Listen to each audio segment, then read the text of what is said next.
아기 그리고 아들이라는 제목으로 말씀을 전해 주시겠습니다. 오늘 2023년 성탄주일 이 메시지를 통하여 나를 사랑한다 말씀하시는 주님의 음성을 듣고 이 땅에 오신 아기 예수님을 만나시는 복된 시간 되시기를 주님의 이름으로 축복합니다. 반전이라는 말이 있어요. 반전. 이 말은 어떤 일이 한 상태로부터 그 반대 상태로 급격히 변화할 때 반전이다 이런 말을 쓰죠. 이 말은 아리스토텔레스가 시학이라는 책에서 사용했던 용어인데 어떤 사건을 기술함에 있어서 그 사건을 예상 밖의 방향으로 급전개시킴으로써 그 글을 읽는 독자들에게 충격을 주어 전하려는 주제를 효과적으로 전달하는 문학적 기법이에요. 반전. 우리가 영화를 보거나 소설을 읽을 때 그 결말 부분에서 반전을 이룰 때 독자로서 짜릿함과 카타르시스를 느끼게 되는 것이죠. 일상에서도 반전을 경험할 때가 있습니다.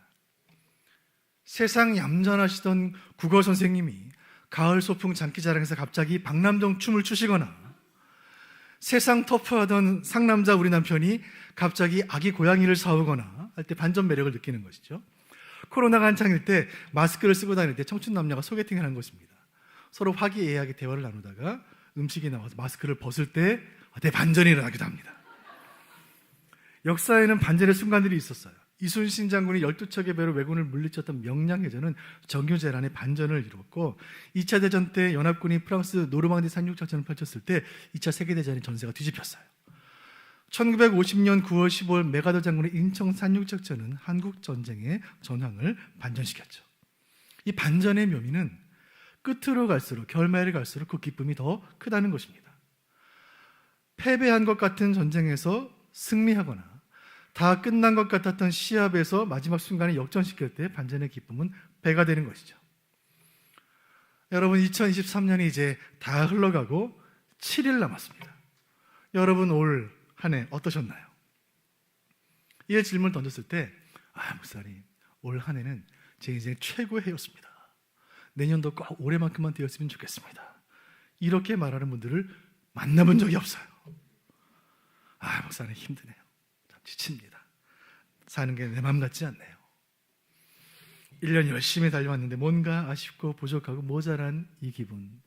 사업도 건강도 아이들 진학도 손주들 취업도 내 맘대로 안 되는 것 같은 이 기분. 한 해를 시작하며 용의 머리를 그리며 시작했는데 뱀의 꼬리로 마치게 된 것 같은 용두사미와 같은 이 기분은 우리 모두의 마음이 아닐까 생각이 듭니다. 이제 2023년을 일주일 남겨둔 지금 우리 마음에 드는 생각은 이것이에요. 올해가 가기 전에 반전이 일어나면 좋겠다. 9회 말 역전 홈런 같은 일이 내 인생에 일어났으면 좋겠다. 우리 집 가정 경제에 우리 아이 성적에 내 인생에 반전이 일어나면 얼마나 좋을까. 출산율이 계속 낮아지면서 한국이 소멸할 것이라는 외국 학자들의 소리가 들려옵니다. 여러분 이 나라에 반전이 필요해요. 코로나 이후에 위축된 한국교회, 세계 선교에도 반전이 필요합니다. 우리 교회에도 내 신앙에도 거룩한 반전이 필요한 때가 바로 지금입니다. 반전을 원했던 것은 선지자 이사야의 시대 사람들의 간절한 마음이었어요. 나라가 분열된 채로 수백 년이 흘러가고 있었고 기원전 8세기 이사야의 시대에 이르자 국제 정세가 요동치기 시작해요. 파죽지세로 몰아치는 아시리아의 침공 앞에 북왕조 이스라엘의 멸망의 기운이 역력했습니다. 고대 근동의 신흥강자 바벨론의 위협 앞에 남왕조 유다의 운명도 풍전등화와 같았어요. 이대로라면 나라가 망할 것이 분명했습니다. 여러분 그 나라가 어떤 나라입니까? 하나님이 택하시고 부르신 아브라함의 후손이요 다윗의 왕국이 아니겠습니까? 그 유다의 역사와 운명에는 반전이 필요했어요. 그때 하나님이 보내신 선지자가 있으니 그의 이름 선지자 이사야입니다. 이사야 선지자는 하나님이 주시는 영감 가운데 시대를 향한 날카로운 통찰로 미래를 예언하기 시작해요. 선지자의 말 한마디 한마디는 당시 국제 정세와 열방의 흥망성쇠를 예리하게 예측하고 있었고 무엇보다 하나님의 왕국 유다 조국의 미래를 정확히 내다보고 있었습니다. 조국 유다의 미래에 대해 어둡고 무거운 전망을 예측하는 선지자의 예언이 이사야 9장에 이르러 반전을 이뤄요. 그 땅에 임할 전쟁과 환난과 고난에 대해 언급하던 선지자가 갑자기 희망과 승리를 이야기하기 시작한 것입니다. 자, 어떻게 이 일이 가능할까요? 자, 9장 6절 보겠습니다. 9장 6절에서 모든 일이 반전이 시작되는데 시작. 이는 한 아기가 우리에게 낳고 한 아들을 우리에게 주신 바 되었는데. 아멘. 아멘. 이 반전의 주인공은 한 아기입니다. 아기 그리고 아들. 오늘의 설교의 제목입니다. 이 아기는 과연 누구일까요? 신앙생활을 좀 한 우리는 베들레헴에서 태어난 예수 그리스도가 이 아기라는 사실을 알고 있어요. 선지자 이사야는 마치 예수님을 눈앞에 보고 있는 것처럼 700년 후에 태어날 아기를 예언하기 시작해요. 이스라엘 역사의 반전을 예고하는 오늘 이 말씀은 저물어가는 한 해의 끝자락에 서 있는 우리에게 주시는 하나님의 선물인 줄로 믿습니다. 우리는 선지자가 예언한 아기의 탄생, 즉 예수님의 탄생이 주는 의미를 살펴보게 될 것입니다. 이를 통하여 성탄의 깊은 의미를 발견하는 복된 시간 되기를 간절히 소원합니다. 이사야의 시대는 그야말로 대혼란의 시대였어요. 다윗이 12지파를 통일하고 왕의 보좌에 앉았을 때 그에게 환호하던 백성들의 함성은 얼마나 우렁찼습니까? 다윗의 보좌를 이어받은 솔로몬이 화려하고 웅장한 성전을 지어 봉헌했을 때 백성들의 자부심을 하늘에 찔렀고 이스라엘의 위상은 대단했습니다. 하지만 마치 밤하늘을 화려하게 수놓고 금세 사라져버리는 불꽃놀이처럼 이스라엘의 영광의 시대는 너무나 짧았어요. 솔로몬이 그 임기를 마치기도 전에 나라는 균열의 조짐을 보이기 시작했고, 솔로몬이 죽고 아들 시대가 되자 나라는 둘로 쪼개집니다. 갈라진 이스라엘은 주변국들의 먹잇감이 되고 말아요. 그렇게 이사야의 시대, 고통과 흑암의 역사, 압제와 억압의 역사가 이어지고 있었습니다. 이대로란 아무런 소망이 없었어요. 반전이 필요한 그때 선지자의 예언이 임합니다. 자, 1절, 2절 보겠습니다. 본문 1절, 2절 시작. 전에 고통받던 자들에게는 흑암이 없으리로다. 옛적에는 여호와께서 스불론 땅과 납달리 땅이 멸시를 당하게 하셨더니 후에는 해변길과 요단 저쪽 이방의 갈릴리를 영화롭게 하셨느니라. 2절. 흑암에 행하던 백성이 큰 빛을 보고 사망의 그늘진 땅에 거주하던 자에게 빛이 비치도다. 아멘. 자, 말씀 1절 다시 보시죠. 그 당시 백성들의 상황을 설명하는 말들이 있습니다. 첫 번째 고통, 두 번째 멸시, 2절을 보시면 흑암, 그리고 사망. 이 네 가지 단어가 그때의 시대가 어떤 시대인지를 우리에게 말해줍니다. 이 민족은 고통받는 민족이요, 멸시당하는 자들이고, 흑암에 거하는 백성들이요, 죽음이 드리운 사망의 땅에 거주하는 자들이었습니다. 이것이 기원전 8세기 스스로 하나님의 선민이라 자부하던 유다 백성들의 현실이었고, 오늘날 2023년 한 해를 일주일 남긴 그러나 하나님의 백성이라고 스스로를 자부하고 있는 우리들의 현실의 모습인 것이죠. 여러분, 선지자의 예언을 자세히 보세요. 1, 2절 다시 보여주세요. 제가 읽어드립니다. 전에 고통받던 자들에게는 흑암이 없으리로다. 밑줄, 흑암이 없으리로다. 그리고 멸시를 당하던 백성들에게 영화롭게 하셨느니라. 2절에 흑암에 행하던 백성이 큰 빛을 보리라. 그리고 사망의 땅에 거주하던 자에게 빛이 비추일 것이다. 고통받은 자들에게는 흑암이 사라지고 수치와 멸시를 당한 자들이 영광을 얻을 것이고, 어둠 속에 있던 자들이 찬란한 빛을 보게 될 것이며, 사망의 그늘진 땅에 빛이 비추일 것이다. 예언은 여기서 끝나지 않아요. 3절 보세요. 제가 읽어드립니다. 주께서 이 나라를 창성케 하시며 그 즐거움을 더하게 하셨으므로 추수하는 즐거움과 탈취물을 나눌 때의 즐거움같이 그들이 주 앞에서 즐거워하오니. 아멘. 창성, 즐거움이라는 말이 계속 반복이 되고 있습니다. 내 백성이 너희는 즐거워할 것이며 이 땅은 창성케 될 것이라. 4절도 보시죠. 4절은 같이 보겠습니다. 시작. 이는 그들이 무겁게 맨 멍에와 그들의 어깨의 채찍과 그 압제자의 막대기를 주께서 꺾으시되 미디안의 날과 같이 하셨음이니이다. 아멘.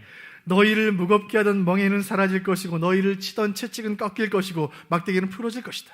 어둠은 떠나고 빛이 임할 것이며 원수들은 패하고 너에게 승리와 기쁨이 임할 것이다. 완전한 반전이 일어날 것이다. 여러분, 이 일이 어떻게 가능합니까? 어떻게 가능해요? 이사야 9장 6절 상반절 보겠습니다. 같이 보시죠. 시작. 이는 한 아기가 우리에게 낳고. 아멘.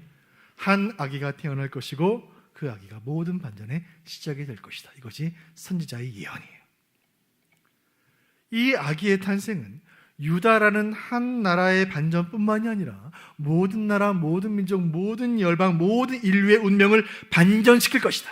여러분, 이 아기가 누구입니까? 예수 그리스도이시죠. 오늘 성탄주일 아기 예수의 탄생을 예언하는 이 선지자의 말씀이 주는 의미 세 가지를 자료를 살핍니다. 첫 번째는 아기 예수님은 아기로 오셨다는 거예요. 자, 예수님은 아기로 오셨습니다. 같이 읽어보겠습니다. 시작. 아기로 오셨다. 선지자의 예언이 주는 첫 번째 교훈은 예수님은 아기로 오셨다는 거예요. 9장 6절 상반절 다시 보시죠. 시작. 이는 한 아기가 우리에게 낳고. 아멘. 예수님은 모친 마리아의 몸을 통해 모든 인간이 태어나는 것과 똑같은 모습으로 아기의 모습으로 이 땅에 오셨습니다.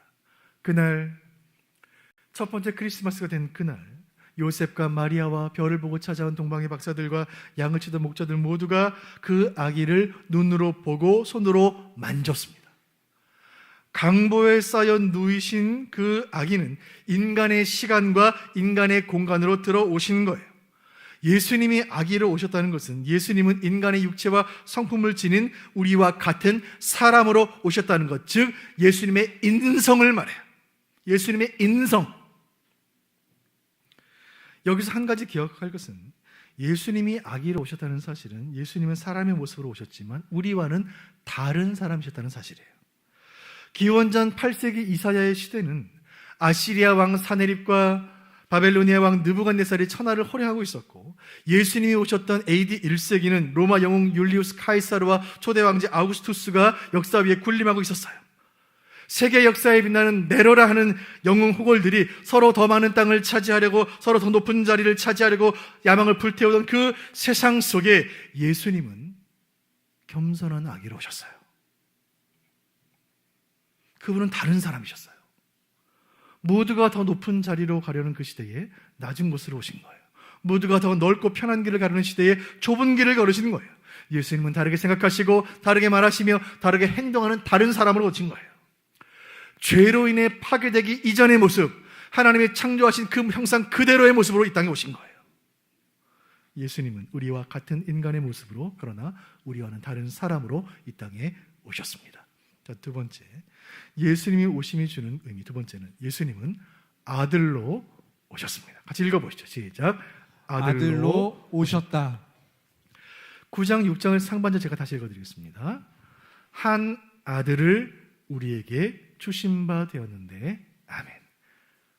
한 아들을 우리에게 주신 바 되었다. 성경 말씀이에요. 성경은 말합니다. 예수님은 하나님의 아들, 하나님의 독생자 되신다.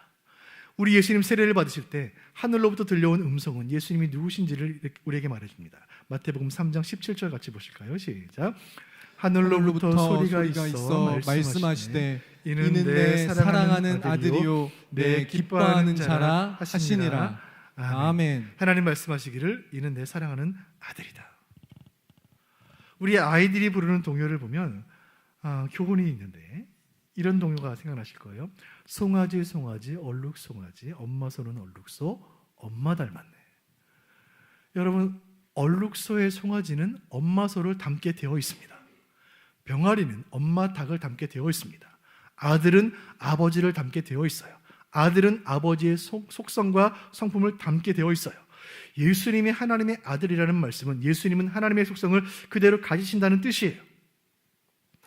예수님이 아기로 오셨다는 사실이 예수님의 인성을 말한다면, 예수님이 아들로 오셨다는 사실은 예수님의 신성을 말하는 거예요. 인성과 신성이에요. 선지자 이사야가 이 아들 예수를 향해 사용하는 호칭을 보십시오. 9장 6절 하반절을 보겠습니다. 제가 읽어드립니다. 한 아들을 우리에게 주신 바 되었는데 그의 어깨에는 정사를 메었고 그의 이름은 기묘자라 모사라 전능하신 하나님이라 영존하시는 아버지라 평강의 왕이라 할 것임이라.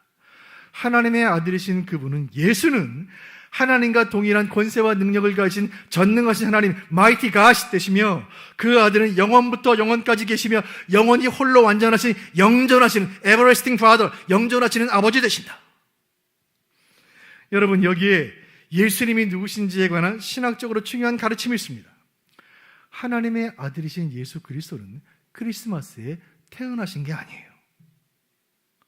성탄절에 태어나신 게 아니에요. 이전에 없던 아들이 이날 태어난 것이 아니에요. 이 아들은 창세 전부터 하나님과 함께 계셨습니다. 예수님은 요셉과 마리아가 베들레헴에 오기 전부터 계셨고, 로마라는 제국이 태동하기 전부터 계셨고, 인류 역사가 있기 전부터, 온 우주가 창조되기 전부터, 온 우주에 흑암이 가득할 때부터 하나님과 함께 예수님은 계셨어요. 성자 예수님은 태초부터 성부 하나님과 함께 계시며 천지창조를 계획하셨고 천지창조를 실행하셨습니다. 크리스마스는 아들이 창조된 날이 아니라 아버지로부터 보내심을 받은 날이에요. 예수님은 하나님의 아들이시고 하나님과 본질상 한 분 되시지만 서로 다른 위격을 가지신다는 이 진리, 기독교 신앙에서 삼위일체라고 부르는 이 진리는 하나님의 깊고 신비스러운 세계로 우리를 초대합니다. 여러분, 이것은 삼위일체는 인간의 생각과 이해에 넘어 있는 신앙의 영역입니다. 여러분, 만일 우리의 머리로 다 이해할 수 있는 분이라면 하나님은 더 이상 하나님이 아니실 거예요. 우리가 신학교 들어가서 몇 년 공부한다고 해서 하나님에 대해 다 이해할 수 있다면, 우리가 믿음 생활 시작해서 30년, 40년 교회 다녀서 하나님께 대해 다 알게 되었다면 하나님은 더 이상 하나님이 아닌 거예요. 우리가 다 이해할 수 없기에 하나님은 하나님이신 것입니다. 우리의 유한한 지식으로 다 깨달을 수 없지만 성경이 말하는 것은 이것입니다. 영원 전부터 계셨고 영원까지 계시는 아들께서 2000년 전 유대 땅 베들레헴 인간의 세상으로 들어오셨다. 자, 이제 예수님이 탄생해 주는 세 번째이자 가장 중요한 교훈이 여기 있습니다. 예수님은 우리에게 오셨습니다. 같이 읽어보겠습니다. 시작. 우리에게 오셨다. 본문 9장 6절 하반절 제가 다시 읽어드립니다. 한 아들을 우리에게 주신 바 되었는데, 이 아침에 우리에게 주신 가장 놀라운 말씀이 여기 있습니다. 아기로 오셨고 아들로 오신 예수 그리스도, 완전한 사람이시며 완전한 하나님이신 그분이 저와 여러분에게 우리에게 오신 줄로 믿으시길 바랍니다. 그분은 우리에게 오신 거예요. 이 이야기의 시작은 에덴 동산입니다. 뱀의 유혹을 받은 아담이 낙원의 평화를 깨뜨린 그 순간 죄가 인류에게 침투한 것입니다. 죄의 결과는 참담하여 그 대가는 영원한 형벌과 영원한 죽음이었어요. 이것이 하나님의 공의의 법칙이에요. 죄를 지은 자는 죽어야 한다. 그러나 하나님은 사랑이시기에 사랑하는 그 백성은 멸하기를 원치 않으셨고, 공의와 사랑에는 하나님의 이 속성의 딜레마를 해결하기 위한 방법은 죄 없는 자가 죄 지은 자를 위해 대신 죽는 것입니다. 죄 없는 자의 피로 죄의 대가를 치르게 하시는 거예요. 이 두 조건을 만족하기 위해 죄 없으신 분이 죄인의 몸을 입으셔야만 했습니다. 그분이 누구십니까? 완전한 사람이시면서 완전한 하나님이신 단 한 분, 예수 그리스도이십니다. 여러분, 놀라운 복음을 제가 말씀드립니다. 하나님의 아들을 믿으면 하나님의 아들이 됩니다. 다시 말씀드립니다. 하나님의 아들을 믿으면 하나님의 아들이 됩니다. 요한복음 1장 12절 제가 읽어드립니다. 하나님 말씀이에요. 영접하는 자, 곧 그 이름을 믿는 자들에게는 하나님의 자녀가 되는 권세를 주셨으니 아멘. 이 복된 성탄의 계절에 온 인류는 단 하나의 질문 앞에 서 있습니다. 예수는 나에게 누구신가? 예수는 나에게 누구신가?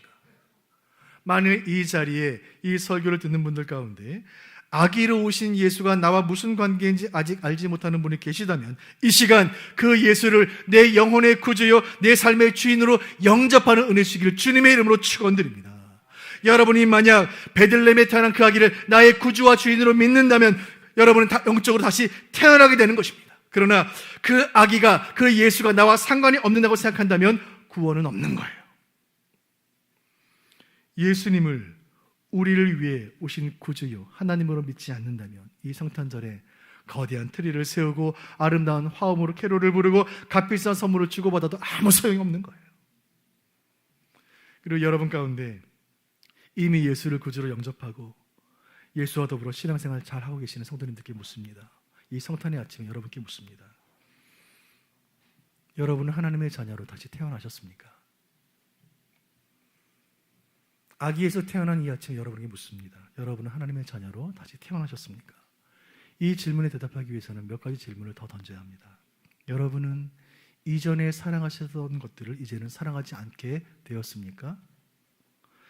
이전에 관심 없는 것들이 이제는 우선순위를 두고 그것에 인생의 목표로 삼게 되었습니까? 예수를 믿는다는 것은 느낌이 아니에요. 행동이에요. 예수를 믿는다는 것에 따르는 구체적인 삶의 변화가 여러분께 있습니까? 신앙생활을 한다는 것은 막이 열리면 무대 위에 춤을 추며 노래를 부르며 연기를 하다가 막이 닫히면 다시 원래 모습으로 돌아가는 배우가 아니에요. 주일이면 교회 안에서 예수 믿는 연기를 하다가 주중에는 세상으로 다시 돌아가는 본래 모습으로 돌아가는 것은 신앙이 아니에요. 여러분, 신앙이란 무엇입니까? 신앙이란 현실의 이야기, 삶의 이야기예요. 참된 기독교 신앙이란 죽은 뒤에 가는 천국에 대해 말하는 것이 아니에요. 오늘 이곳 우리의 삶에 대한 이야기예요. 우리에게 오신, 현실로 오신, 나에게 오신 예수님에 대해 말하는 거예요. 예수를 구주로 영접하고 구원의 확신 가운데 살아가는 성도는 당장 죽어도 천국에 갑니다. 성도에게 있어서 죽음은 이미 극복된 주제예요. 진짜 기독교 신앙은 우리의 삶에 대한 이야기예요. 간절히 바라기는 우리에게 오신 예수님, 나의 삶으로 들어오신 예수님과 더불어 살아가시며 그 예수님 영접하시고 그 주님 사랑하며 그 예수께 충성하는 저와 여러분 되시기를 주님의 이름으로 축원드립니다. 이 설교를 정리하면서 두 가지를 여러분과 함께 적용하기를 원해요. 첫 번째 적용은 예수님은 나에게 오셨다는 거예요. 여러분, 예수님은 나에게 오셨어요. 여러분에게 오신 거예요.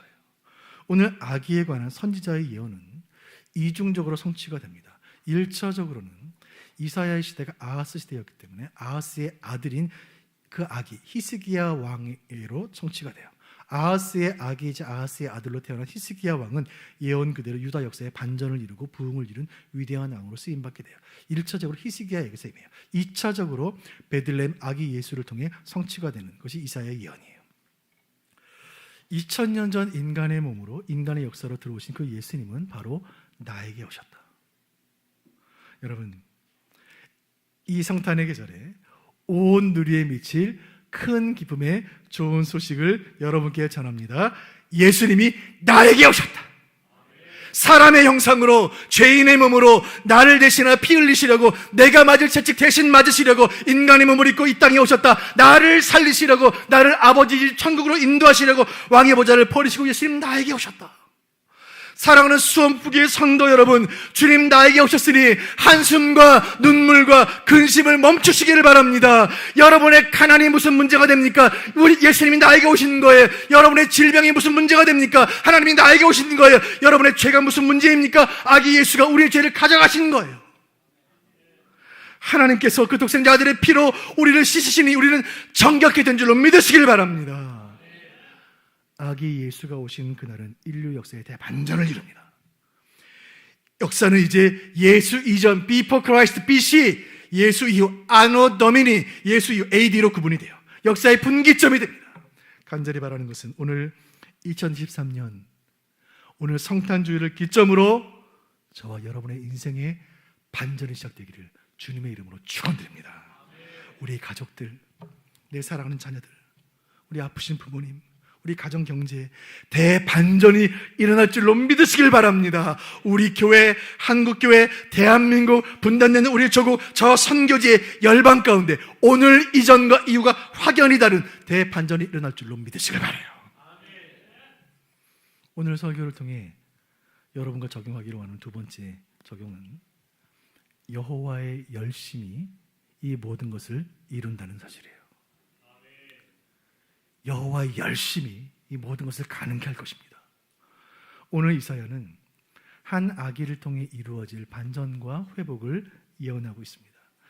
이사야는 아기의 탄생을 바라보았고 아기가 성장한 것을 바라보았고 그 아기에게 일어날 모든 일들을 하나님이 주시는 영감 가운데 예언을 통해 환상 가운데 바라보던 중에 가슴이 저려오기 시작했어요. 그 아기가 고난받게 될 것을 본 거예요. 고난받는 예수의 모습을 보게 된 것입니다. 이사야는 하나님이 주시는 이 환상과 영감을 이사야서에 기록했습니다. 이사야 53장 5절입니다. 같이 읽어보시죠. 시작. 그가 찔림은 우리의 허물 때문이요 그가 상함은 우리의 죄악 때문이라. 그가 징계를 받음으로 우리는 평화를 누리고 그가 채찍에 맞음으로 우리는 나음을 받았도다. 아멘. 아멘. 이사야는 환상 중에 아기가 찔리고 채찍에 맞고 상할 것을 바라보게 됩니다. 그것을 통해 우리에게 평화와 회복이 임하게 될 것을 바라보게 된 거예요.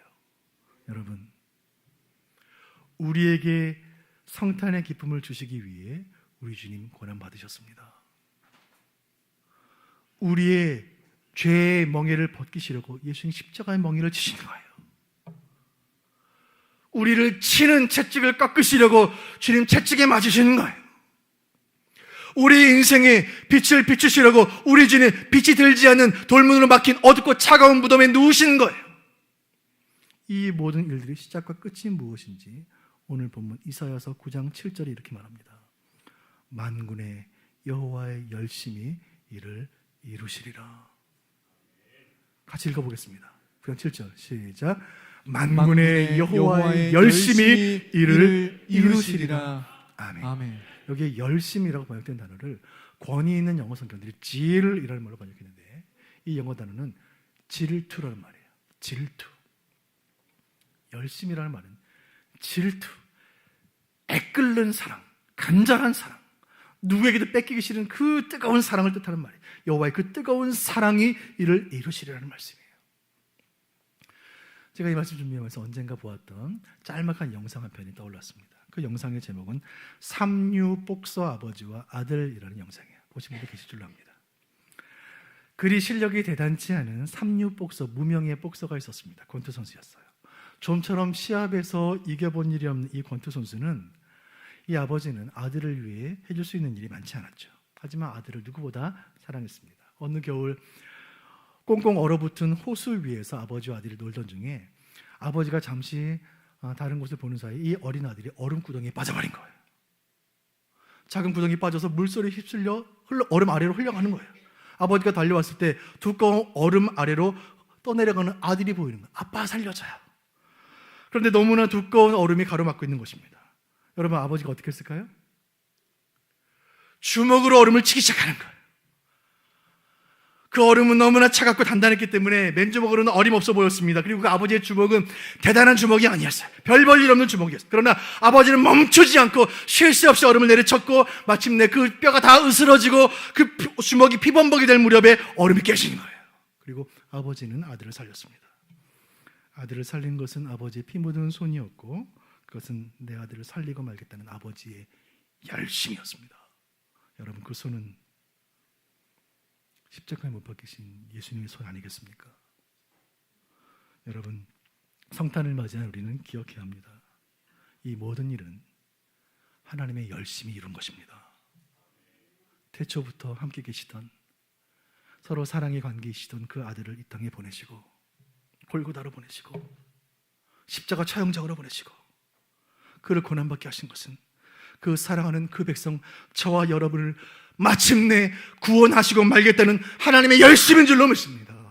우리를 아들 삼으시려고 그 아들을 버리신 하나님의 불타는 열정인 줄로 믿으시길 바라요. 그 아들 예수께서 십자가에서 고난 받으실 때 엘리 엘리 라마 사박다니 아버지 아버지 어찌할 나를 버리셨나이까 그 아들의 처절한 외침소리를 끝까지 외면하셔야 했던 아버지의 끓는 가심이었던 것입니다.